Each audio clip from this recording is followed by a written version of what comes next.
अब जो है ब्लॉक को हमने अच्छी तरह से क्लीन किए, धुलाई भी अच्छी तरह से हो गया। क्रैंक डालने से पहले इसका जो है ऑयल का नोजल फिट करेंगे। ये रहा नोजल, इसको भी हमने अच्छी तरह से धुलाई की है, फ्रेश भी कर दिए हवा मार के, और इसको फिट करते हैं। इसका काम जो है पिस्टन पर ऑयल स्प्रे करता है। चलिए इसको फिट हो गया, ये अच्छी तरह से बोल्ट को टाइट कर लेना।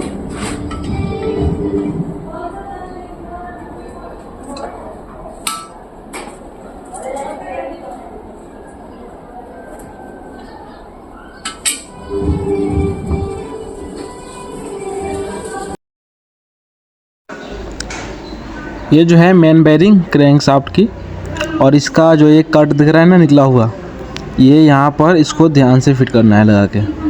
ये टक्सिन हो गया फिट। और ये जो है 5 नंबर का, इसको फिट करना है। अब ये भी ध्यान में रख के फिट कर लेना है। इसके ऊपर से जो मेन बेरिंग पर हल्का हल्का इंजन ऑयल डालेंगे, जो लुब्रिकेशन का काम करेगा। हल्का हल्का डाल देंगे इसमें। ये लग गया। ये हो गया क्रैंक शाफ्ट। क्रैंक शाफ्ट को धुलाई भी अच्छी तरह से हो गया, फ्रेश भी हो गया, पर डालते वक्त धूल मिट्टी तो हल्का पड़ ही जाता है, इसलिए सफ़ा कर रहे हैं हम लोग। फिर से ऑयल हमने डाले मेन बेरिंग के ऊपर। और क्रैंक डालते वक्त ध्यान में रखना क्या है कि क्रैंक हाथ से छूटे ना, इधर उधर क्रैंक की वजह से दाग लगे ना, बेरिंग में दाग लगे ना, ये ध्यान में रखना है। और इसको चलिए, ये बैठ गया, क्रैंक बैठ गया नहीं, ये बैठ गया। अब इसको घुमा के हल्का सी इस पर ऑयल डालो, तो ये ऑयल डालेंगे और देखना कितना मज़े से फ्री से घूमेगा।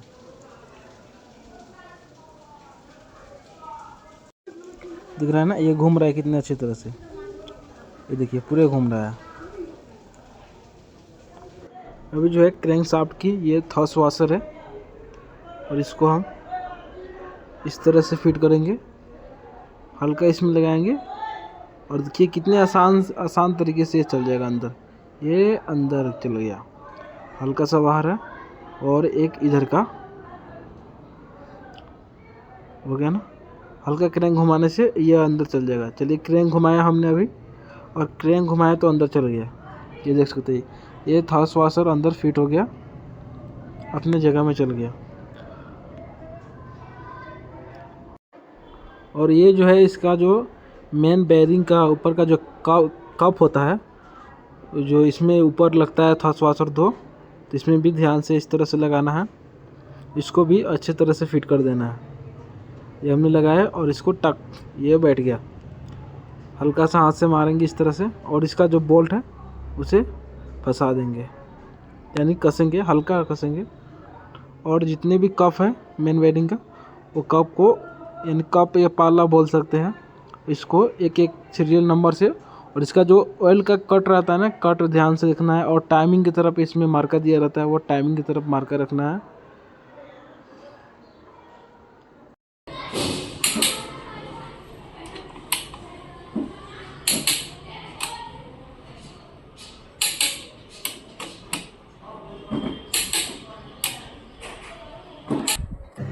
और इस तरह से देख सकते हैं आप लोग, क्रैंक कितना फ्री घूम रहा है अच्छे तरह से।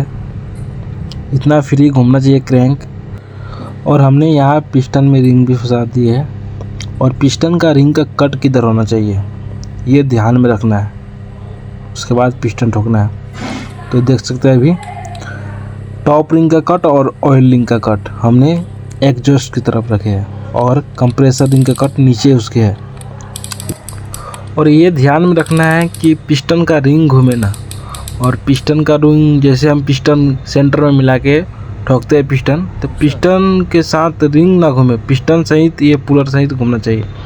तो अभी जो सेंटर में हमने 1 नंबर पिस्टन को ठोक दिए, और इसको हल्का से अंदर ये चला गया, और इधर का कनेक्टिंग रॉड का जो कैप है वो उसको फिट कर देंगे।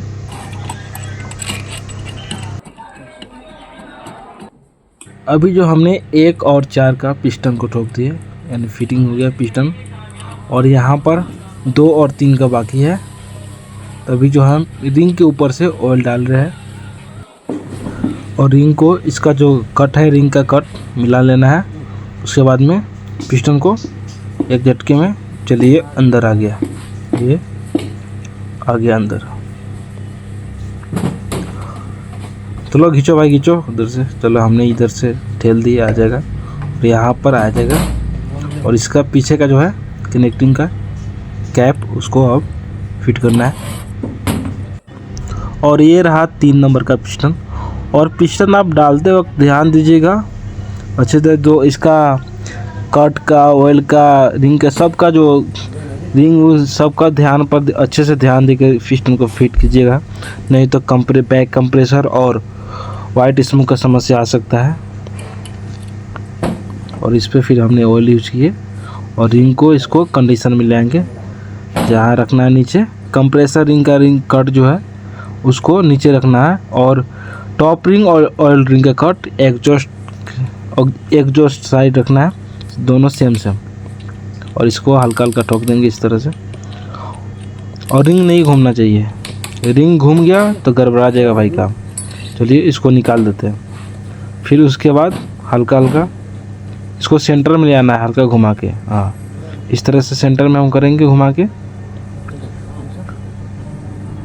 चलिए ये सेंटर में हो गया। और हल्का सा इस पे इस तरह से हल्का सा मतलब ठोकेंगे कि जो लेवल में रहेगा। और ये लेवल में हो गया। चलिए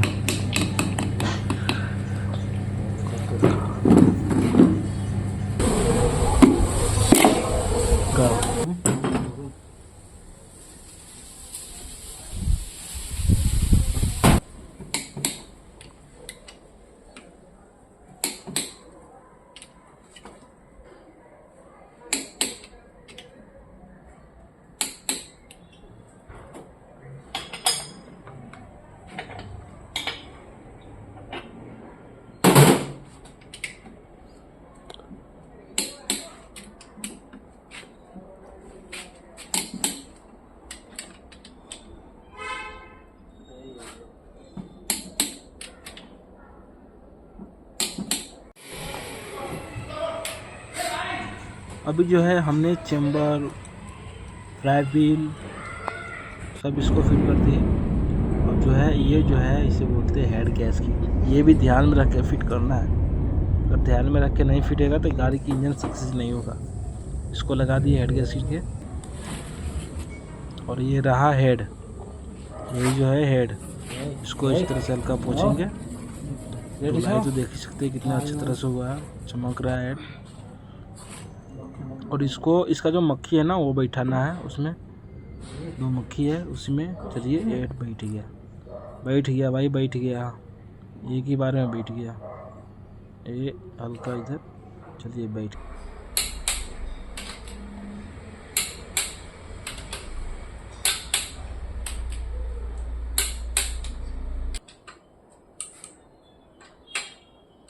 और देखिए यहाँ पर है ये जो भीतर की टाइमिंग है।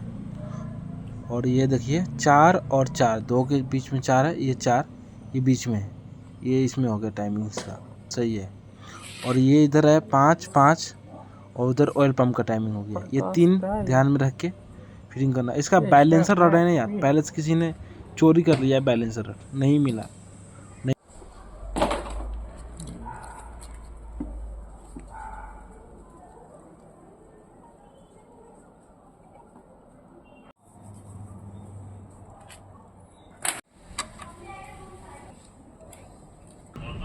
और ये रहा एग्जॉस्ट मैनिफोल्ड। और ये मैनिफोल्ड हम इस एग्जॉस्ट किया है, इसमें पैकिंग लगा दी है। उसके बाद इसको हम लगाया और इसका जो है नट अच्छी तरह से कसते हैं।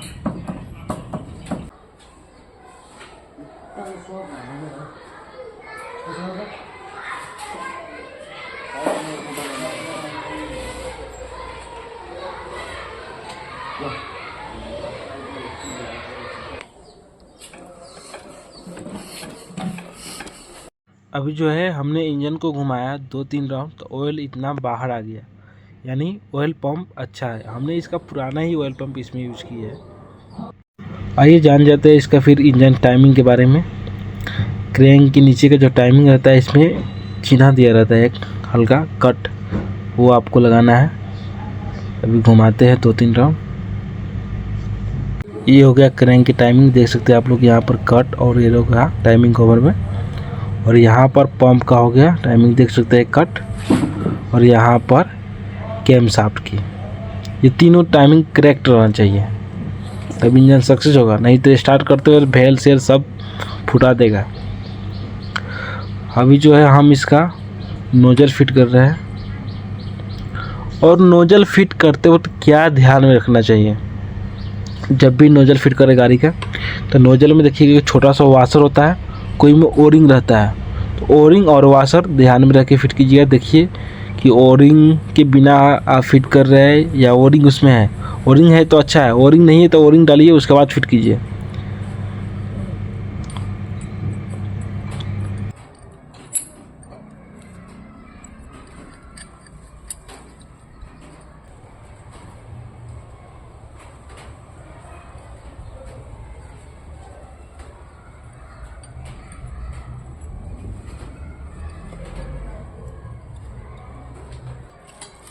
अभी जो है हल्का हल्का टाइट करेगा, फुल टाइट नहीं करेंगे, नहीं तो फुल टाइट कर दिए ना तो नोजल का जो रिटर्न पाइप रहता है वो लगाने में लग ही नहीं पाएगा।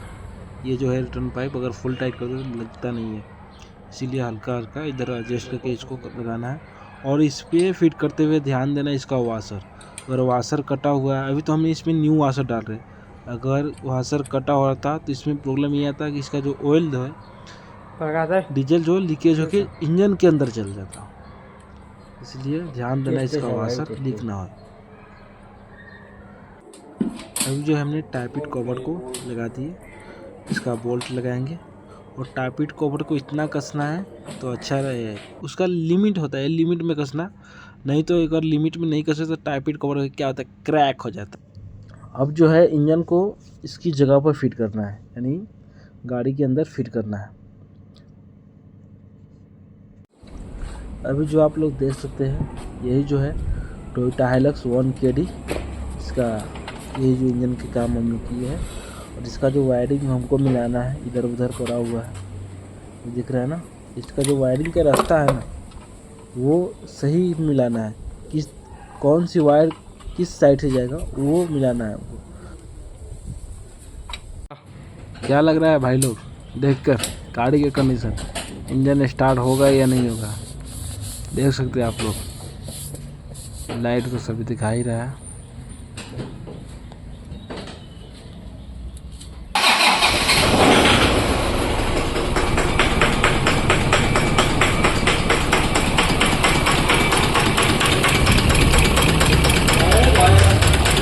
सो फ्रेंड, जैसे आपने देखा कि गाड़ी हमने पहले बार स्टार्ट किए तो कट कट की आवाज़ आ रहा था, तो ये आवाज़ का कारण था डीजल नहीं था, टंकी में हल्का कम था डीजल, वो पुग नहीं रहा था डीजल, इसी कारण से आवाज़ आ रहा था।